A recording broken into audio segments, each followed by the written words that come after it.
Hey everyone, this is Harshit and welcome back to YouTube channel Gurukulam online classes for BCom. कैसे हैं आप सब? उम्मीद करता हूं बहुत ही अच्छे होंगे और अपने घरों पे सेफ़ होंगे। तो जैसा कि हमने आपको अपनी पिछली वीडियो में बताया था कि आज हम different forms of business organisation पढ़ेंगे।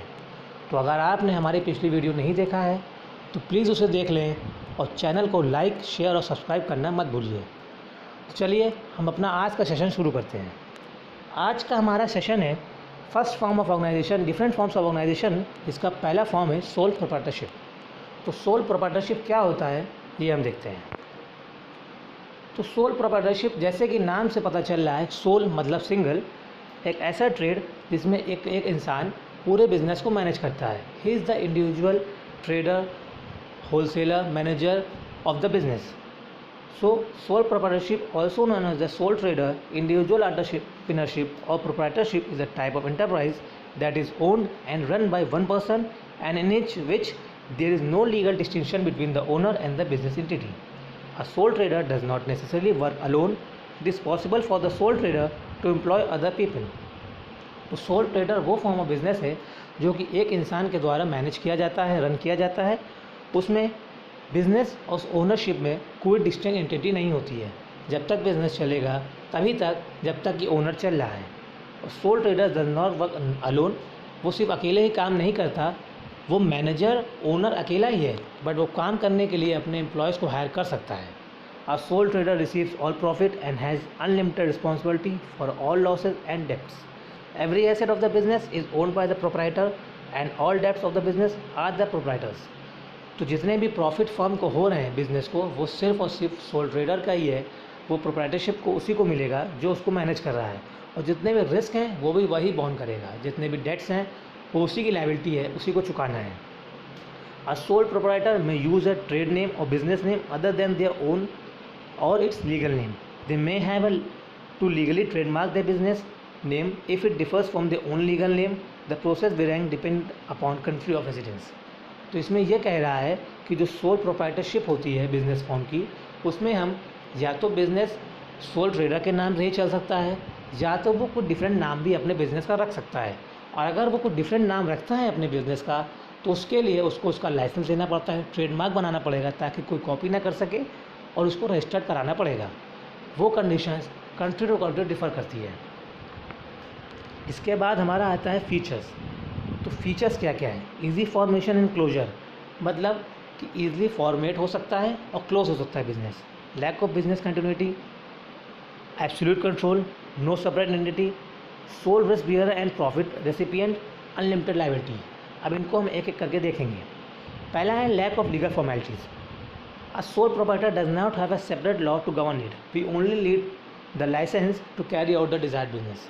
इसका मतलब कि सोल प्रोप्राइटरशिप में हमें सिर्फ लाइसेंस चाहिए बिज़नेस रन करने के लिए, ना कि जैसे कि हम बड़ी बड़ी फर्म्स को जब रन करते हैं उसके लिए हमें इनकॉर्पोरेशन रजिस्ट्रेशन चाहिए, वो इसमें नहीं चाहिए। दूसरा है लायबिलिटी। लायबिलिटी मतलब कि जो हम जिस पैसे को देने के लिए या जिस चीज़ के लिए हम लायबल हैं वो हमारी लायबिलिटी हो गई। तो सोल प्रोप्राइटरशिप बिजनेस में एक बिजनेसमैन लायबल होता है सारे ही डेट्स को, जो भी फर्म्स के जितने भी डेब्ट और लायबिलिटी हैं उसके लिए वो सोल ट्रेडर ही लायबल होगा। वो उसी को पे करना है, चाहे वो अपने पास से पे करे चाहे बिजनेस से। Risk and profit, the business owner is the only risk bearer in sole proprietorship. Sole proprietorship में जितना भी रिस्क है वो अकेला एक पर्सन जो उसको रन कर रहा है, जो उसका ओनर है सोल ट्रेडर, वो ही बेयर करेगा। Since he is the only one financially invested in the company, क्योंकि उसी ने सिर्फ पैसा लगाया है और उसका पूरा प्रॉफिट, उसका पूरा इन्वेस्टमेंट या रिटर्न उसी को मिल रहा है।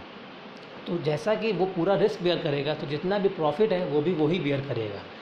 तो ये एक एडवांटेज भी है कि जितना ज़्यादा रिस्क उतना ज़्यादा प्रॉफिट। तो जितना वो हार्ड वर्क करेगा, जितना वो एफर्ट डालेगा बिजनेस में, बिजनेस को इतना ही रिटर्न ज़्यादा होगा और उतना ही उसके लिए प्रॉफिटेबल और बेनिफिशियल होगा। नो सेपरेट आइडेंटिटी, बिजनेस की कोई सेपरेट आइडेंटिटी नहीं होती है। उसकी आइडेंटिटी वही है जो एक सोल ट्रेडर की आइडेंटिटी है। लोग उसको, बिज़नेस को उसी के नाम से ही जानेंगे और जब तक वो है तभी तक बिज़नेस चलेगा। कंटिन्यूटी, जैसा कि ऊपर भी बोला गया, डिफरेंट एंटिटी और कंटिन्यूटी लगभग एक ही चीज़ है। कंटिन्यूटी मतलब है कितने समय तक आप कोई चीज़ कंटिन्यू कर सकते हैं। तो बिज़नेस की कंटिन्यूटी तभी तक है जब तक कि उसका सोल ओनर या सोल ट्रेडर कंटिन्यू कर रहा है। उसके डेथ, बैंकरप्सी, रिटायरमेंट, इंसेनिटी के बाद बिजनेस नहीं चल सकता। फिर आता है हमारा एडवांटेजेस ऑफ सोल प्रोप्राइटरशिप। तो इसके एडवांटेजेस क्या क्या हैं देखते हैं। A proprietor will have complete control of the entire business. Control of entire business का मतलब हो गया कि बिज़नेस के ऊपर सिर्फ और सिर्फ उसी का कंट्रोल है, उसके पास फुल पावर है, फुल अथॉरिटी है, कोई भी डिसीजन लेने की, कोई भी काम करने की, उसको किसी से पूछना नहीं पड़ेगा। कॉन्फिडेंशियलिटी, इसका मतलब ये हुआ कि बिज़नेस में कोई भी मैटर कॉन्फिडेंशियल रह सकता है, वो कभी लीक नहीं होगा, कभी पास आउट नहीं होगा। मैक्सिमम इंसेंटिव, मैक्सिमम इंसेंटिव का मतलब है, इंसेंटिव मतलब जो हमें प्रॉफिट मिल रहा है रिस्क के बदले, उसे हमें इंसेंटिव कहते हैं। तो मैक्सिमम इंसेंटिव का मतलब हो गया मैक्सिमम प्रॉफिट, जितना ज़्यादा रिस्क उतना ज़्यादा प्रॉफिट। तो वो अपना पूरा हार्डवर्क, पूरा एफर्ट, पूरा यूटिलाइजेशन लगा देगा कि बिज़नेस ज़्यादा से ज़्यादा ग्रो करे, डेवलप करे और उसको ज़्यादा से ज़्यादा प्रॉफिट हो। Satisfaction and achievement, soul proprietorship में जो ओनर है या ट्रेडर है उसको एक सेटिस्फैक्शन मिलता है जो वो अचीव करता है उसको देख के, क्योंकि वो इकलौता ही है जिसने उस बिज़नेस में मेहनत किया है और उसका पूरा क्रेडिट उसी को जाता है, इसलिए वो सेटिस्फाई रहता है अपनी अचीवमेंट से। क्योंकि जब वो देखेगा कि उसका एक सिंगल हैंडेड बिजनेस धीमे धीमे कैसे ग्रो कर रहा है, तो उसको एक सेंस ऑफ प्राउड और अचीवेबिलिटी मिलेगी, तो उसके लिए वो सेटिस्फाई हो जाता है कि हाँ, उसका किया हुआ बिज़नेस बिल्कुल सही है। अब क्योंकि इसके एडवांटेजेस हैं तो कुछ ना कुछ डिसएडवांटेजेस भी होंगे, तो हम देखते हैं कि डिसएडवांटेजेस क्या क्या हैं soul proprietorship form of business के। जो इसका सबसे बड़ी लिमिटेशन है वो है unlimited personal liability of the owner. इसका मतलब ये हुआ कि जो ओनर है वो अनलिमिटेड लायबल है, जितनी भी लायबिलिटी है बिज़नेस की। अगर बिज़नेस को कोई लॉस हुआ, कोई डेब्ट है, किसी को पैसा देना है, तो वो बिज़नेस अपने पास से देगा। और अगर बिज़नेस के पास उतनी कैपिटल नहीं है तो वो ओनर को अपनी जेब से देना पड़ेगा, चाहे वो अपना घर बेच के दे, कार, फर्नीचर, एसेट्स, जो भी उसके पर्सनल एसेट्स हैं वो भी बिज़नेस के ही एसेट्स माने जाएंगे।